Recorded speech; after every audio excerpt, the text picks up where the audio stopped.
Hello friends. तो हम चलते हैं चार्ल्स डाव साहब के तीसरे रूल की तरफ। मगर उसके पहले अगर आप यही वीडियो से हमें ज्वाइन कर रहे हैं तो मेरी आपसे ये प्रार्थना है कि इसके पहले वाले सारे वीडियोस देख लो, क्योंकि हम इस हफ्ते ये हमारा कोर्स का पहला हफ्ता है, 12 हफ्ते का कोर्स है। और इस हफ्ते हम जो भी चीजें डिस्कस कर रहे हैं उसमें एक लिंक है, तो वो लिंक बनी रहेगी, इसलिए आप पहले वाले वीडियो जरूर देखें ये प्लेलिस्ट के। ठीक है। तो चार्ल्स डाव साहब का तीसरा रूल, ये रूल क्या बोलता है कि जो प्रथम प्रवृत्ति होती है मार्केट की, ठीक है, उसके तीन चरण होते हैं। और वो चरण क्या है? एक्यूमुलेशन, पब्लिक पार्टिसिपेशन और डिस्ट्रीब्यूशन। अभी ये सब का अर्थ क्या है? एक्यूमुलेशन माने संचय। तो अगर प्रथम प्रवृत्ति तेजी हुई, ठीक है, तो पहले तो नीचे के भाव में कोई जो इन्वेस्टर होता है वो पहले, बड़ा इन्वेस्टर या प्रमोटर होता है या कोई फंड होता है, वो शेयर्स का संचय करेगा नीचे के भाव में, किसी को पता ना लगे वैसे वो शेयर्स खरीदते जाएगा। फिर जब उसका हो गया, ठीक है, वो दो चार लोग से बात करेगा कि ये शेयर बहुत अच्छा है, दो चार लोग की रुचि बढ़ेगी ये शेयर में, और कोई म्यूचुअल फंड या कोई बड़ा प्लेयर आके वो शेयर खरीद लेगा और वो शेयर उछाल मारेगा। वो उछाल में वो शेयर लोगों की नजर में आ जाएगा, ठीक है। और फिर दूसरा चरण शुरू होता है जिसमें वो शेयर लोगों में फैलने लगता है और उसका भाव बढ़ने लगता है, ठीक है। उसके बाद तीसरा चरण शुरू होता है जब वो शेयर बहुत महंगा हो चुका रहता है, और यही भाई साहब जिन्होंने पहले संचय किया होता है उनको समझ में आ गया है कि यार ये शेयर जो पहले मैंने खरीदा था उस समय बहुत सस्ता था, वो अभी बहुत महंगा है और मुझे उसको बेच देना चाहिए। तो तीसरा चरण होता है वितरण, जिसमें वो शेयर्स को बेच देता है। अब ये चरण, तीनों चरण की खासियत क्या है वो मैं आपको चार्ट में बताऊंगा, ठीक है। और जब ये तीनों चरण होते हैं तभी मार्केट में, न्यूज में क्या क्या चीजें रहती है वो सब मैं आपको चार्ट के जरिए बताऊंगा, ठीक है। तो आते हैं हम ये चार्ट पे, औरोबिंदो फार्मा का चार्ट है, ठीक है। और आप यहाँ देख सकते हैं कि ये शेयर का भाव जो है वो 32 रुपए से, एक्चुअली यहाँ देखोगे तो 80 रुपए से ये शेयर कुछ ही एक साल के अंतराल में 80 रुपए का शेयर 10 रुपया हो गया, ठीक है। जो 2000 में ये 85 रुपीज था, वो 2001 के बीच में 10 रुपया हो गया, ठीक है। तो 1.5 साल के भीतर ये शेयर बहुत गिर गया।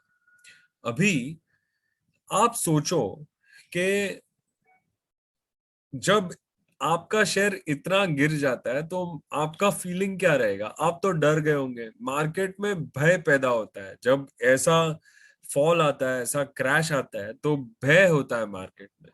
अच्छी अच्छी कंपनियां होती है जो सस्ते में मिलने लगती है, ठीक है।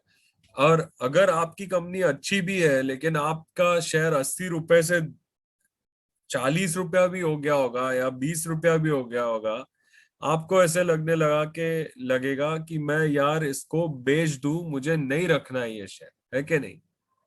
भले ही फिर वो शेयर डिस्काउंट में क्यों ना चला गया हो, उसके वैल्यू उससे ज्यादा क्यों ना, आप सोचेंगे यार जो पैसे आते हैं मुझे लेके जाने दे, मेरे 80 रुपए की चीज 20 रुपए में बिक रही है। तो आप सोचो ये तो 8-9 रुपए तक चला गया था ये शेयर।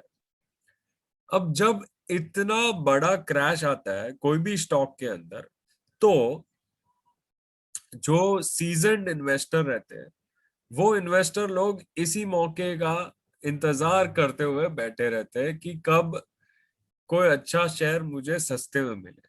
और जब ऐसा उनको मौका में दिख जाता है तो वो शेयर का संचय करने लगते हैं नीचे के भाव में। तब पहला मार्केट का पहला फेज चालू होता है, संचय का फेज, ठीक है।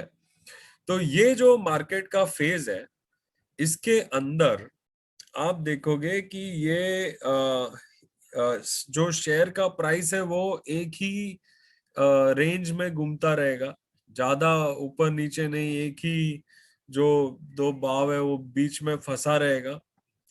और ये जो नीचे का आप बार्स देख रहे हो, ये वॉल्यूम है कि कितने शेयर्स लेवेज होते हैं एक दिन में, ठीक है, या एक हफ्ते में। ये हफ्ते का चार्ट है, तो ये एक हफ्ते में कितने शेयर्स का सौदा होता है ये वो दिखाता है। तो आप देख रहे होंगे कि ये देखो यहाँ पे ज्यादा है और फिर सडनली ये शेयर में किसी को रुचि ही नहीं है, तो शेयर में लेवेज बहुत कम कम कम शेयर्स का होता है, वॉल्यूम का होता है, ठीक है। जब ऐसी स्थिति पैदा होती है, ठीक है, तब ऐसा शेप होता है मार्केट जो है, ऐसा एक सॉसर का शेप बनाता है, और ये जो आपका वॉल्यूम है वो भी ऐसा शेप बनाता है, ठीक है। अभी ये जो संचय है उसको पहचानने का ये सबसे आसान और सबसे बेहतर तरीका है कि यहाँ पे भी आपको ऐसा राउंडिंग सॉसर दिखेगा और यहाँ पे भी आपको ऐसा राउंडिंग सॉसर दिखेगा। ऐसा यदि आपको दिख गया, ठीक है, तो आप सोच लो कि यार ये संचय चल रहा है, और संचय है ना, जितना लंबा चले शेयर का टारगेट उतना ही ज्यादा, ठीक है। मैं आपको ऐसे उदाहरण भी दिखा दूंगा इसके बाद, अलग अलग शेयर्स का, कि ये जो संचय वाला जोन है वो जितना लंबा चलेगा उतना ज्यादा टारगेट हो जाएगा, ठीक है। तो संचय हुआ यहाँ पे शेयर्स का, ये दो भाव के बीच में यहाँ पे, ठीक है। ये यहाँ पे, ठीक है। अब आपको दिखेगा कि ये जो भाव है, ठीक है, इसने ये भाव 14 रुपए का, 13 रुपए का भाव लास्ट 1.5-2 साल में निकाला ही नहीं है, जो सडनली ये शेयर यहाँ पे 13 रुपए का भाव निकाल देता है। और जब वो निकालता है तब आप वॉल्यूम देखो, वो बढ़े हुए हैं, ठीक है। इसका मतलब कि ये शेयर दूसरे वाले फेज में आ चुका है। दूसरा फेज का नाम है लोगों में, दूसरा फेज का नाम है लोगों में फैलना, ठीक है। फिर यहाँ पे वो और बढ़ता है, वॉल्यूम भी और बढ़ता है। ऐसे करते करते ये जो शेयर है वो बढ़ते जाता है, ठीक है। और जो सस्ते में मिल रहा हुआ शेयर होता है वो फेयर वैल्यू पे मिलता है। ये वाला आप कैंडल जो है इसको नजरअंदाज कर दो, ये शायद गलती से बन गया होगा, लेकिन ये इसको ऐसे समझ के यहाँ पे आ जाओ, यहाँ पे, ठीक है। ये जो आपका 13 रुपए का शेयर है वो हो जाता है 47 रुपीज का, ठीक है। तो आप देखते रहोगे कि यहाँ 3 गुना तो ऐसे ही बढ़ गया ये शेयर, और यहां से देखोगे 8 रुपए से देखोगे तो ये शेयर 5 गुना बढ़ गया, ठीक है। अभी जब ऐसा हो गया, शेयर महंगा हो जाता है, ठीक है, उसके बाद न्यूज में आने लगता है कि ये शेयर इतना बढ़ गया, 3 गुना बढ़ गया, 5 गुना बढ़ गया। शेयर का प्रमोटर आने लगेगा टीवी पे, अच्छी अच्छी बातें कहेगा, लोग वो शेयर के बारे में अच्छी अच्छी चीजें कहेंगे, ठीक है। और जो महाशय जिन्होंने यहाँ पे वो शेयर खरीदा, वो अब सोचेंगे कि यार अभी मुझे ये शेयर बेचना है, ठीक है, और वो बेचने लगेंगे शेयर्स यहाँ पे, ठीक है। जब वो बेचने लगेंगे तभी न्यूज में वो शेयर का बवाल चालू ही रहेगा। अभी ये चीजें ऐसे ही होता है, जब शेयर बढ़ जाता है उसके बाद में टीवी में उसकी चर्चा होती है। तो जब टीवी में चर्चा होती है, आप और हम जैसे बोले लोग आके उसको खरीद लेते हैं। जब ये जो लोग हैं जिन्होंने संचय किया है वो इसका वितरण करते होते हैं नॉर्मल, और ऐसे करके भाव नीचे आ जाता है, ठीक है। और हम जैसों का नुकसान हो जाता है, और फिर यही साइकिल रिपीट हो जाती है, ठीक है। वापस वही होता है, वापस वही होता है और वापस वो ही होता है। तो ये देखो यहाँ पे भी वही हुआ इसी शेयर में। बहुत सारा समय तक प्राइस यहाँ पे दबा के रखा किसी ने, ठीक है, और फिर बूम।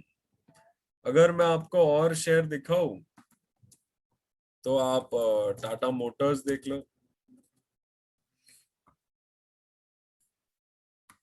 इसमें भी आपको नजर आ जाएगा मैं जो कह रहा हूँ वो।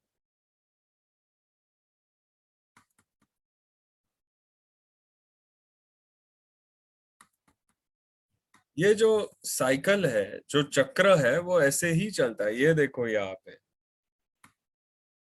यहाँ पे बहुत अच्छा उदाहरण है ये चीज का।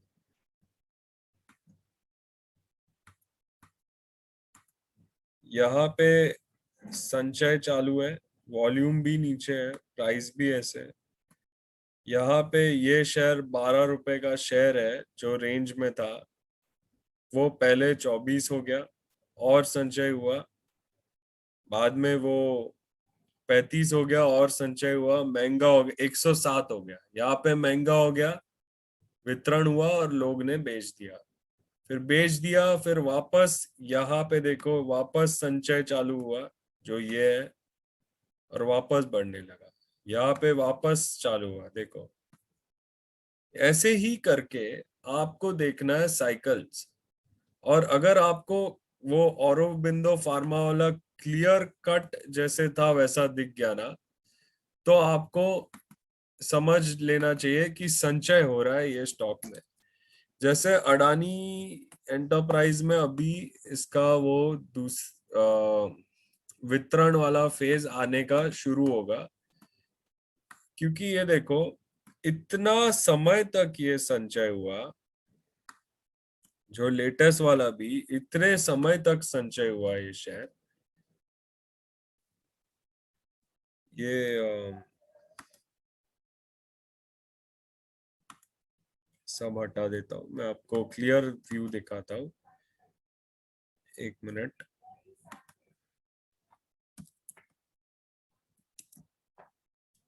पहले हम वॉल्यूम डाल देंगे यहाँ पे, ठीक है। और यहाँ पे हम ये देखो क्लियरली आपको दिख रहा है यहाँ पे संचय हो रहा है ये शेयर का।